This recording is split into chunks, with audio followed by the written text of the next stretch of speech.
So guys, अभी तक हम लोगों ने अपने इससे पहले के सारे यूनिट को बहुत ही अच्छे से कंप्लीट कर लिया है। उससे रिलेटेड सारे टॉपिक को हम अपने यूनिट वाइज कंप्लीट कर लिए हैं। अगर अभी तक आप लोगों ने उन सारे लेक्चर्स को नहीं देखे तो डिस्क्रिप्शन में आपको लिंक मिल जाएगी, वहां से उन्हें जरूर एक्सेस करें। और इस वीडियो में हम बात करने वाले हैं यूनिट 5 के बारे में। तो सबसे पहले हम इसका पूरा सिलेबस डिस्कस करेंगे, फिर इसके सारे टॉपिक कंप्लीट करेंगे। तो चलिए अपने गोल को अचीव करते हैं।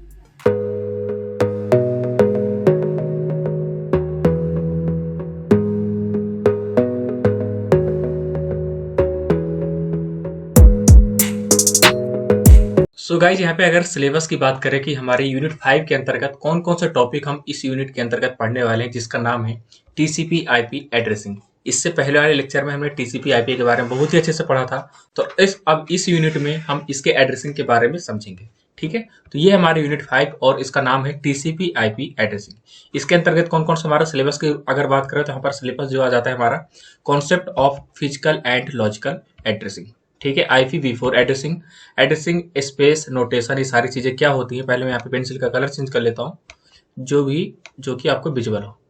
Classful addressing, different IP address classes and blocks, net ID, host ID, mask addressing, depletion, ये सारी चीजें क्या है इनके बारे में हम लोग डिटेल में इसमें बात करेंगे।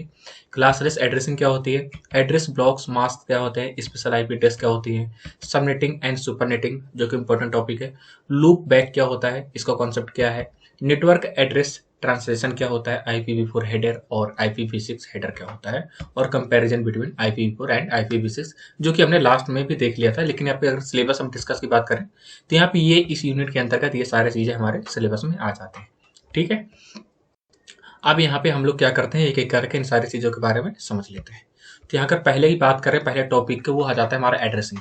ये एड्रेसिंग क्या होता है, इस तरह से आपके एग्जाम में पूछ लिया जाएगा कि एड्रेसिंग क्या है, इसके बारे में समझाओ। तो यहाँ पे एड्रेसिंग की बात करें तो इसके नाम से ही पता चल रहा है कि क्या है। एड्रेस किसी न किसी चीज का एड्रेस होता है। जैसे हमारे घर का कुछ एड्रेस होता है, हर एक चीज का अपना एक एड्रेस होता है, जो भी लोकेशन हम फाइंड करते हैं।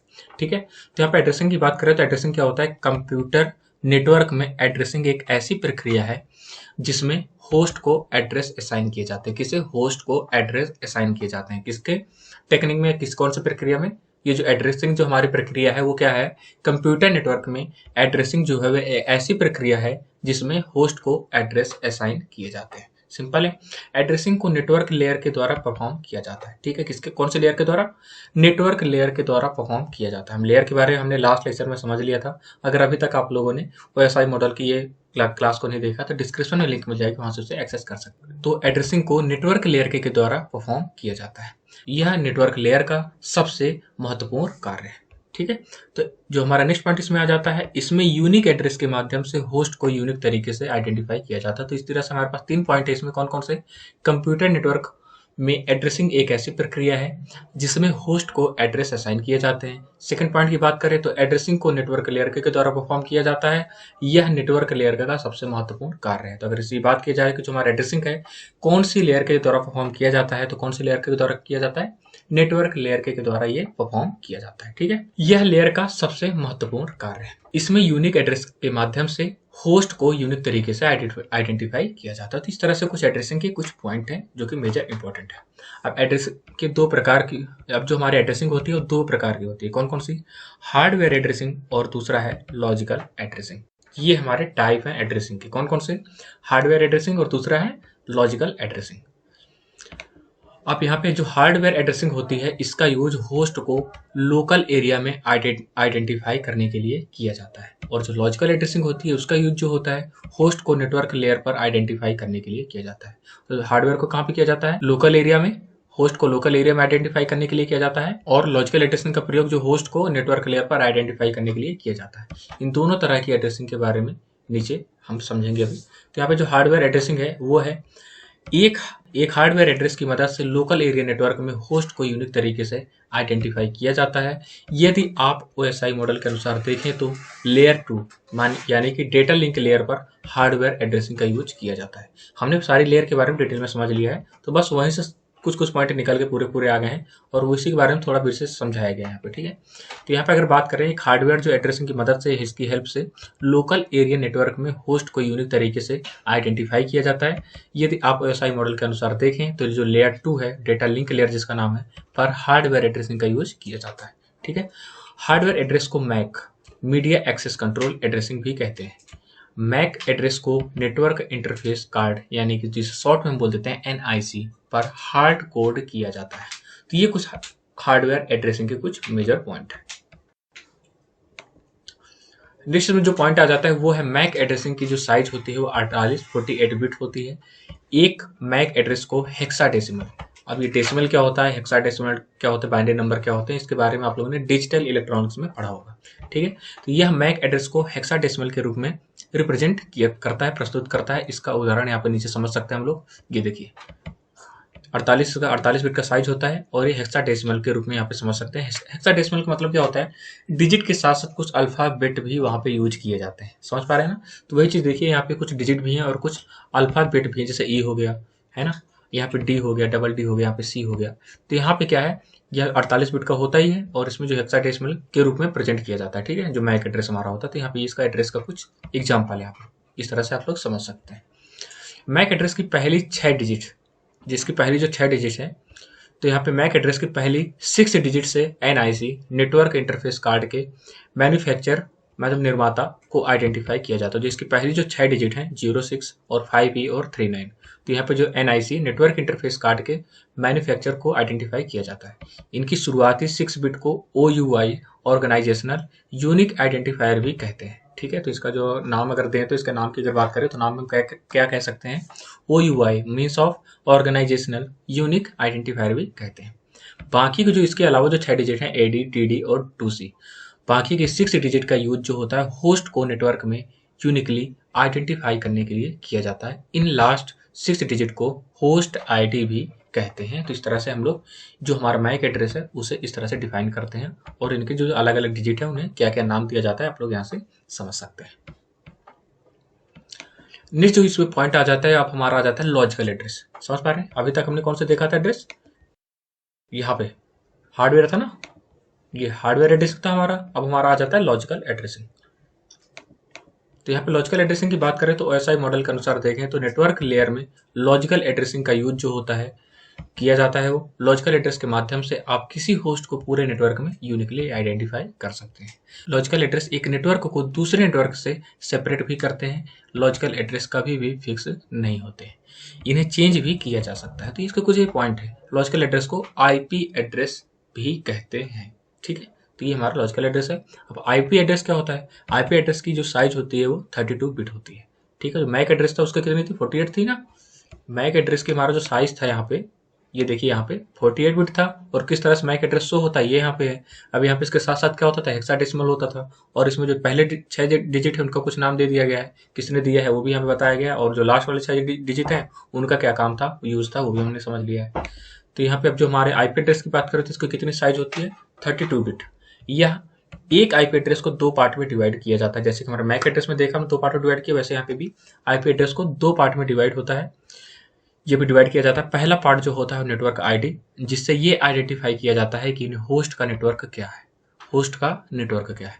दूसरा पार्ट होता है होस्ट आईडी। पहला क्या है, नेटवर्क आईडी, और दूसरा पार्ट क्या होता है, होस्ट आईडी, जिससे होस्ट को यूनिकली आइडेंटिफाई किया जाता है। तो ये होता है हमारा IP एड्रेस। साइज कितना होता है, 32 बिट। इसमें 2 पार्ट होते हैं, कौन कौन से, पहला नेटवर्क आईडी और दूसरा क्या होता है, होस्ट आईडी, जो नाम दिया जाता है। ठीक है, इनका अलग अलग काम है, तो यहाँ से समझ सकते हैं। अब लॉजिकल एड्रेसिंग के लिए इंटरनेट प्रोटोकॉल जिम्मेदार होता है, जिसे शॉर्ट में बोल देते हैं IP। तो लॉजिकल एड्रेस के लिए इंटरनेट प्रोटोकॉल जिम्मेदार होता है। इंटरनेट प्रोटोकॉल 2 कार्यों को परफॉर्म करता है। पहला है लॉजिकल एड्रेसिंग और दूसरा है राउटिंग के माध्यम से एक पैकेट को सही नेटवर्क में फॉरवर्ड किया जाता है। तो यहाँ पे ये इसके कुछ कार्य हैं। पहला कौन सा था, लॉजिकल एड्रेसिंग, और दूसरा है राउटिंग। तो राउटिंग के द्वारा हम क्या करते हैं, राउटिंग के माध्यम से एक पैकेट को सही नेटवर्क में फॉरवर्ड किया जाता है।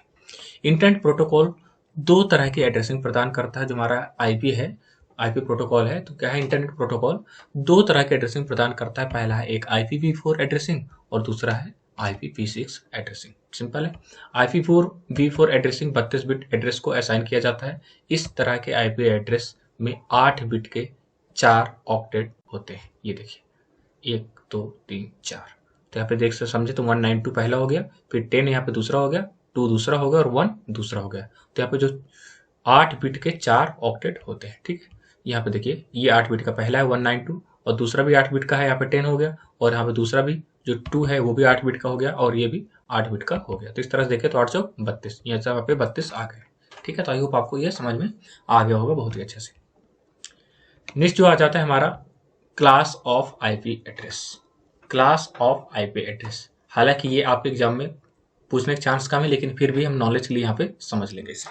ठीक है, तो यहाँ पे जो क्लास ऑफ आईपी एड्रेस होता है, IPv4 एड्रेस को 4 क्लास में डिवाइड किया गया है। कितने? 4 क्लास में डिवाइड किया गया है। किसे? IPv4 एड्रेस को। कौन कौन से? आईपी एड्रेस किस क्लास का है, या आप आईपी एड्रेस के पहले ऑक्टेट की रेंज देखकर बता सकते हैं। तो यहाँ पे समझ लेते हैं कौन कौन सा डिटेल में। देखिए यहाँ पे क्लास है, class A B C D, 4 class हम डिवाइड कर दिए। यहाँ पे ये देखिए आईपी एड्रेस को 4 क्लास में डिवाइड किया गया है, तो यहाँ पे 4 क्लास में हमने डिवाइड कर दिया। फर्स्ट ऑक्टेट रेंज हमारी क्या है?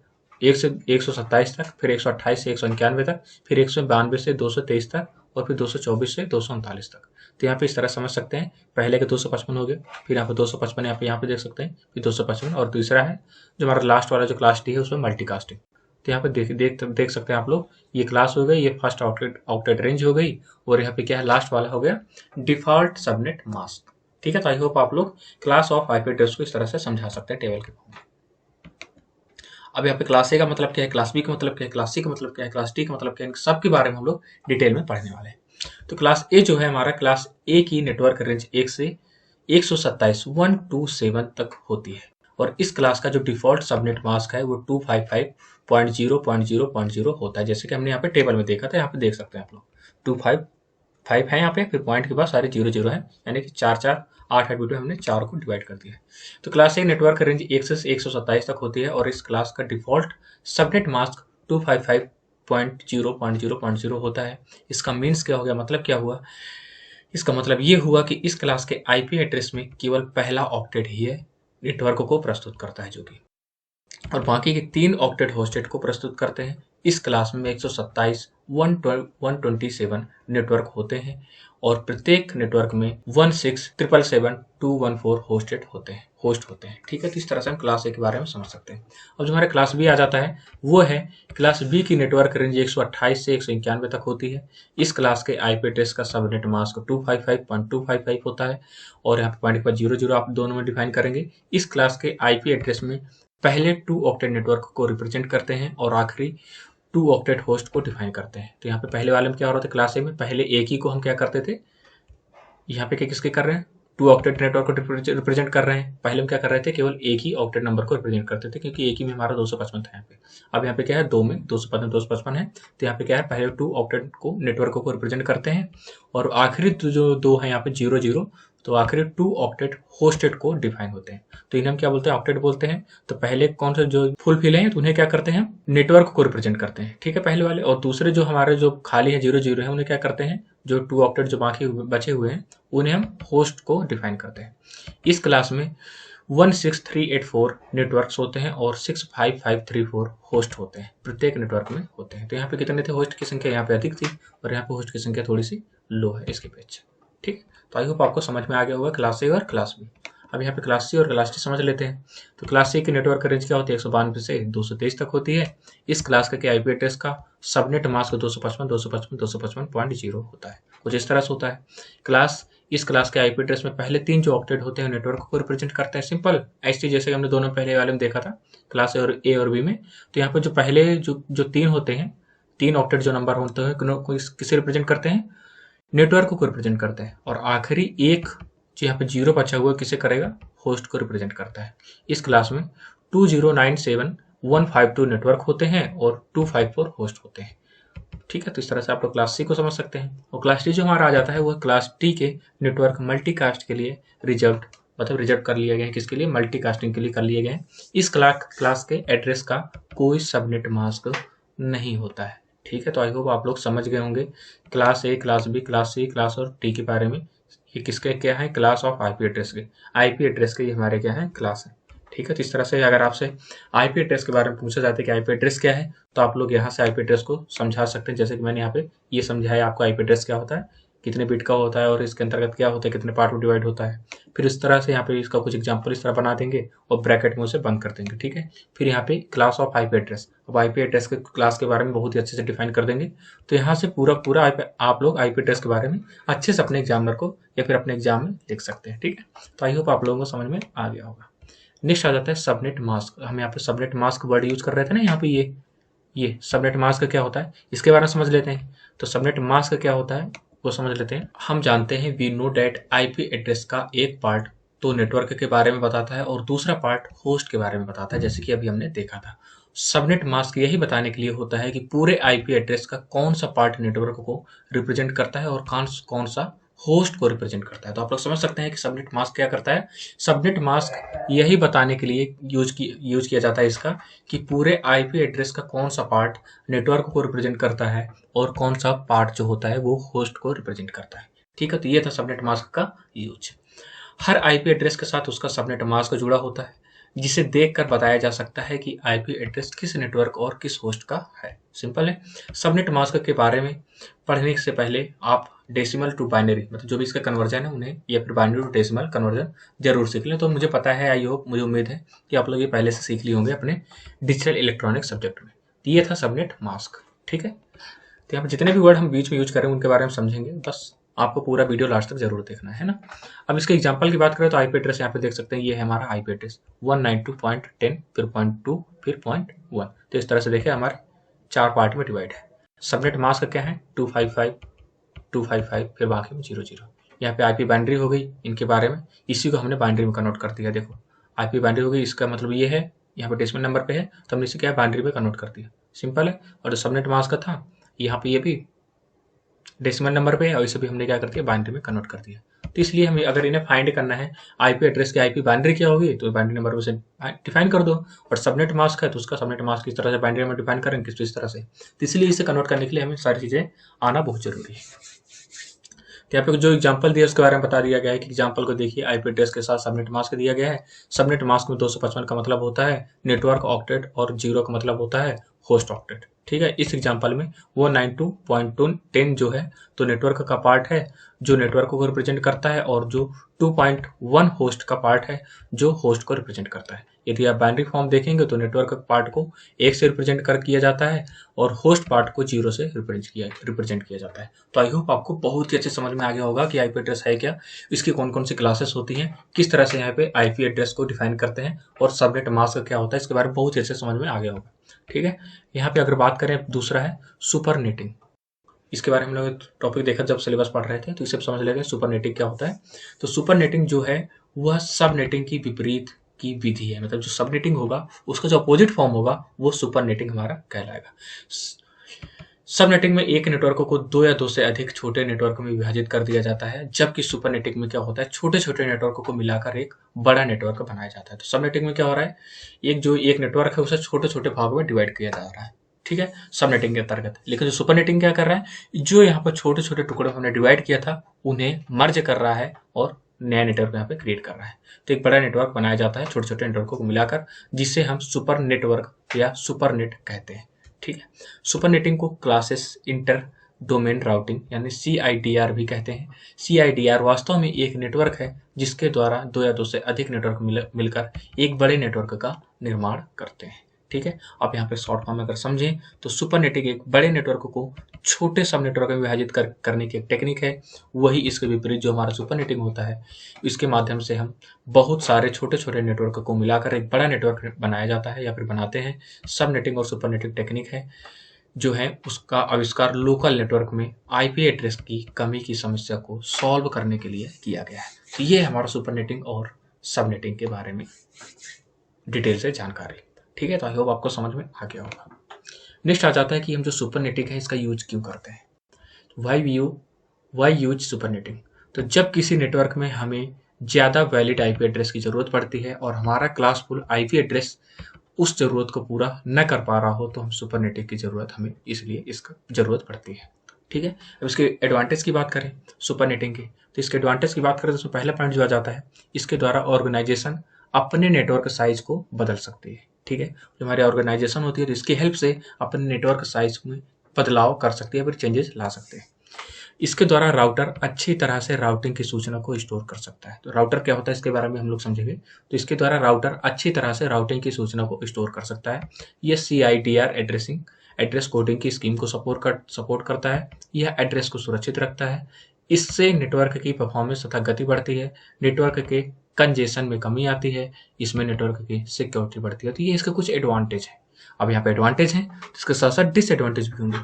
तो यहाँ पर डिसएडवांटेज की अगर बात करें सुपरनेटिंग के, तो जब यह कंबाइन होता है तो यह नेटवर्क के विभिन्न एरियाज को कवर नहीं कर पाता है। इसका डिसएडवांटेज है। इसमें सभी नेटवर्क एक ही क्लास में होने चाहिए तथा आईपी एड्रेस कॉन्टिन्यूअस होने चाहिए। तो इसके कुछ एडवांटेज हैं और डिसएडवांटेज है हमारे सुपर नेटिंग के। तीनों भी आप लोग समझ सकते हैं। अब आ जाता है जो हमने आईपी एड्रेस को वहाँ पे छिपे तौर पे समझा था कि आईपी एड्रेस है क्या। यहाँ पे अलग से भी मैंने आपको समझाने की कोशिश की कि आईपी एड्रेस रियल में है क्या। तो आईपी एड्रेस का पूरा नाम इंटरनेट प्रोटोकॉल होता है। इंटरनेट प्रोटोकॉल एड्रेस को हम निम्न प्रकार समझ सकते हैं। हम सभी लोगों एक तरह से हम लोग जो हमारा इंटरनेट प्रोटोकॉल है इससे हम इस तरह भी समझ सकते हैं, सब लोग अपना कुछ एड्रेस होता है। तो वही चीज़ यहाँ पे बताने की कोशिश की गई है कि हम सभी लोगों का एक एड्रेस होता है। जहाँ हम रहते हैं वैसे ही प्रत्येक कंप्यूटर का जो होता है उसका भी वो भी कंप्यूटर, वैसे ही प्रत्येक कंप्यूटर का जो कि इंटरनेट से जुड़ा रहता है उसका एक यूनिट एड्रेस होता है। तो जैसे हमारा कुछ एड्रेस होगा वैसे हर एक कंप्यूटर का भी अपना एक एड्रेस होता है जो कि इंटरनेट से जुड़ा हुआ है, जिसे हम आईपी एड्रेस बोलते हैं। तो हम लोग अपना नॉर्मल एड्रेस बोलते हैं और जो कंप्यूटर जो जुड़ा रहता है उनका एड्रेस को क्या बोलते हैं, आईपी एड्रेस बोलते हैं। आईपी एड्रेस के द्वारा हम किसी भी कंप्यूटर को आसानी से आइडेंटिफाई कर पाते हैं और यह कंप्यूटर जो कि इंटरनेट से जुड़े रहते हैं वो होस्ट कहलाते हैं। तो जो कंप्यूटर इंटरनेट से जुड़े रहते हैं उन्हें क्या बोलते हैं, होस्ट। तो हम लोग पिछले टॉपिक में होस्ट का नाम ले रहे थे बार बार ना। तो होस्ट का मतलब क्या होता है, जो कंप्यूटर नेटवर्क से जुड़े हैं उन्हें हम क्या बोलते हैं, होस्ट बोलते हैं।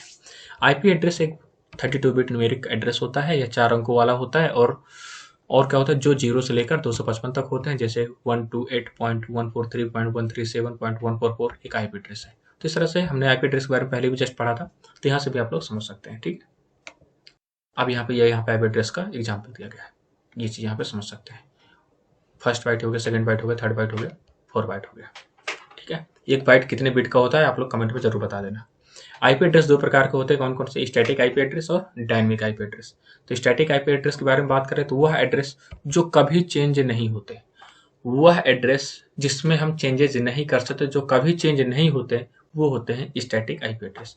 वह हमेशा सेम ही रहते हैं, स्टैटिक आईपी एड्रेस कहलाते हैं। ठीक है, अब जो डायनेमिक आईपी एड्रेस होते हैं ये एड्रेस हमेशा बदलते रहते हैं। यह एड्रेस टेम्परेरी कहलाते हैं। जब भी कोई कंप्यूटर ये डिवाइस इंटरनेट से एक्सेस करता है तब उसे नया आईपी एड्रेस प्राप्त होता है।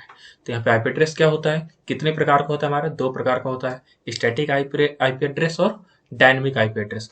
स्टैटिक आईपी एड्रेस क्या होता है, जो चेंज होता नहीं है, और जो हमारा डायनेमिक एड्रेस होता है वो चेंज होता रहता है। ठीक है, तो आई होप आपको समझ में आ गया होगा। जब भी आप आईपी एड्रेस के बारे में लिखेंगे तो इस तरह से कुछ डिफाइन कर देना फिगर के माध्यम से, जिससे एग्जामिनर के माइंड में थोड़ा अच्छा इफेक्ट पड़े, है ना।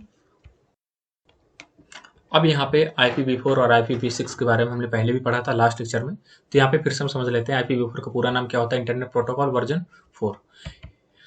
यह इंटरनेट प्रोटोकॉल का चौथा वर्जन है। यह एक कनेक्शन लेस प्रोटोकॉल है जिसका प्रयोग पैकेट स्विच लेयर नेटवर्क जैसे कि ईथरनेट में किया जाता है। इसे 1981 में विकसित किया गया था। इसका प्रयोग नेटवर्क में डेटा पैकेट को होस्ट डिवाइस से डेस्टिनेशन डिवाइस तक डिलीवर करने में किया जाता है। इसके अलावा इसका जो यूज होता है एक नेटवर्क में डिवाइस को आइडेंटिफाई करने के लिए किया जाता है। IPv4 में आईपी एड्रेस 32 बिट का होता है। इसे 8 बिट के 4 ब्लॉक में विभाजित किया जाता है। यहाँ पे आप लोग समझ सकते हैं 166, फिर आ गया 93, फिर आ गया 28 एंड 10। तो इस तरह से 4 पार्ट में हमने डिवाइड कर दिया है। IPv4 को आजकल भी बहुत से डिवाइस में यूज किया जाता है, परंतु आजकल के डिवाइसेस IPv4 तथा IPv6 दोनों को सपोर्ट करते हैं। जो भी आजकल के डिवाइस इन दोनों को सपोर्ट करते हैं, कोई इसमें प्रॉब्लम नहीं है। तो ये था IPv4 के बारे में। और यहाँ पे आप IPv6 के बारे में समझ लेते हैं। इसका फुल फॉर्म जो होता है वो होता है internet protocol version 6। Internet protocol version 6 यह इंटरनेट प्रोटोकॉल आईपी का सबसे नया वर्जन है तथा इसमें IPv4 से ज़्यादा बेहतर एडवांस विशेषताएं या फीचर्स हैं। इसे IETF internet engineering task force ने 1998 में डेवलप किया था। ठीक है, IPv6 का साइज 128 बिट का होता है और यह फ्यूचर में IPv4 की जगह कार्य करेगा। अभी इसमें डिफाइन कर दिया गया जो IPv6 होता है इसका जो साइज होता है 128 बिट का होता है और ये फ्यूचर जो आने वाले टाइम पे IPv6 IPv4 की जगह रिप्लेस हो जाएगा। इस समय IPv4 के साथ मिलकर कार्य करता है। IPv6 का एग्जाम्पल अगर बात करें तो यहाँ पे ये इसका एग्जाम्पल है। ये क्या है? IPv6 का हमारा एग्जाम्पल है। ठीक है, तो इस तरह से हमारा जो IPv4 था और IPv6 के बारे में यहाँ पे हमने समझ लिया। अब यहाँ पे फिर से यहाँ पे दोनों में डिफरेंस आएगा, तो डिफरेंस हमने पहले ही पढ़ लिया था। फिर से मैं एक बार आप लोगों को रिवाइज ही करवा देता हूँ। इसमें 32 बिट लंबाई का एड्रेस होता है और इसमें IPv6 में क्या होता है 128 बिट लंबाई का एड्रेस होता है। यहाँ पे देख सकते हैं कितना लंबा एड्रेस है, ये देखिए, है ना, इसका साइज कितना ज़्यादा है। तो ये हो गया 128 बिट का। और जो हमारा यहाँ पे IPv4 था, इसका एड्रेस देखिए यहाँ पे कितना शॉर्ट है। तो ये कितने बिट का है, यहाँ पे उसके अपेक्षा क्या है, ये 32 बिट का है। तो IPv4 दोनों डिफरेंस देखें तो इसमें 32 बिट लंबाई का एक एड्रेस होता है और IPv6 में क्या होता है, इसमें एक 128 बिट लंबाई का एक एड्रेस होता है। IPv4 एड्रेस एक बाइनरी संख्या होती है जिसमें डेसिमल में प्रदर्शित किया जा सकता है, लेकिन IPv6 एड्रेस भी बाइनरी संख्या होती है जिसे हेक्साडेसिमल में प्रदर्शित किया जाता है, शो किया जाता है। इसमें फ्रेगमेंटेशन को सेंडर तथा फॉरवर्डिंग राउटर दोनों के द्वारा परफॉर्म किया जाता है। इसमें फ्रेगमेंटेशन को केवल सेंडर के द्वारा ही परफॉर्म किया जाता है। यह मोबाइल नेटवर्क के लिए थोड़ा कम अनुकूल होता है, सुटेबल होता है, और यह मोबाइल नेटवर्किंग के लिए थोड़ा ज़्यादा होता है। कौन? IPv6। इसमें हेडर फील्ड की संख्या कितनी होती है? 12 IPv4 में। और इसमें कितनी होती है? इसमें हेडर फील्ड की संख्या कितनी होती है? 8 होती है। इसकी शुरुआत 1981 में हुई थी और IPv6 की शुरुआत कितनी हुई थी? 1998 में। तो इस तरह से दोनों में डिफरेंस आप लोग समझा सकते हैं, पूछा भी जाता है आपके एग्जाम में। ठीक है, अब यहाँ पे आ जाते हैं कुछ छोटे छोटे पॉइंट बचे हैं, उनके बारे में समझ लेते हैं जल्दी जल्दी करके। अब यहाँ पे आ जाता है net ID and host ID क्या होती है। Net ID and host ID क्या होती है? तो एक आईपी एड्रेस दो पार्ट में डिवाइड होता है। पहला पार्ट होता है नेटवर्क आईडी, है ना, जो पहला पार्ट होता है, दो पार्ट में डिवाइड हो गया है यदि तो इसमें जो पहला पार्ट होता है उसे क्या बोलते हैं? नेटवर्क आईडी, जिससे ये आइडेंटिफाई किया जाता है कि होस्ट का नेटवर्क क्या है। और दूसरा पार्ट जो होता है उसे बोलते हैं होस्ट आईडी। क्या है जो दूसरा पार्ट होता है आईपी एड्रेस का, उसे क्या बोलते हैं? होस्ट आईडी, जो कि क्या करता है? होस्ट को यूनिकली आइडेंटिफाई किया जाता है इसके द्वारा। अब नेक्स्ट पॉइंट जो आ जाता है, लॉजिकल एड्रेस के लिए इंटरनेट प्रोटोकॉल ही जिम्मेदार है। मैंने आपको पहले भी बताया था, है ना, तो अगर आप लोग पहले से पूरा लेक्चर फॉलो करते आ रहे हैं तो यहाँ पे समझ गए होंगे। अब यहाँ पे क्लासफुल एंड क्लासलेस एड्रेसिंग क्या होती है, हमने अभी समझा था लास्ट लेक्चर में भी, और यहाँ पे भी एक पॉइंट में समझे थे क्लासफुल और क्लासलेस क्या होता है। तो classful addressing IP address allot करने की एक टेक्निक है जो उन्हें 5 श्रेणियों में डिवाइड करती है। Classless addressing IP address allotted करने की एक टेक्निक है जिसका उद्देश्य क्या है? आईपी एड्रेस की कमी को कम करने के लिए क्लासफुल एड्रेसिंग को बदलना। ठीक है, तो ये था हमारा क्लासफुल एंड क्लासलेस एड्रेसिंग। तो आई होप आप लोगों को ये जो हमारी यूनिट थी पूरी डिटेल में समझ में आई होगी। हमने इस यूनिट के अंतर्गत सारे पॉइंट एकदम अच्छे से कवर किए हैं। अगर आप लोगों ने पूरा इस क्रम से फॉलो किया होगा, एक भी वीडियो को स्किप नहीं किए होंगे, तो सारे पॉइंट बहुत ही अच्छे समझ में आए होंगे। वीडियो कैसे लगी आपको कमेंट में जरूर बताना, और इस वीडियो को लाइक जरूर कर देना और अपने और भी दोस्तों के साथ शेयर कर दीजिए। Thank you so much guys, मिलते हैं बहुत जल्द अपने नेक्स्ट वीडियो में।